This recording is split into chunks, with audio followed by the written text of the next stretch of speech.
20 illiyi münasibəti ilə Müasir Azərbaycan və Çağ Öyrətim Etimada Sədaqətlə 20 il adlı tədbir keçirilib.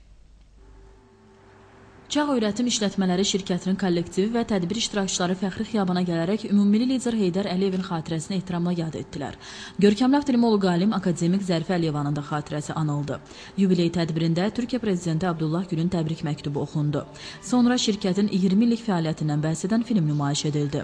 Çağ Öyrətim İşlətmələri şirkətinin idarə heyətinin sədri Ənvər Özərən, Təhsil naziri Misir Mərdanov, Türkiyə Böyük Millət Məclisinin sədr müavini Mehmet Sağlam, Rabitə və İnformasiya Texnologiyaları naziri Əli Abbasov, Bakı Dövlət Universitetinin rektoru Abil Məhərramov, Yazıçılar Birliyinin sədri Anar və digər natiqlər də təbriklərini çatdıraraq ölkəmizdə təhsilə göstərilən diqqət və qayğıdan danışdılar.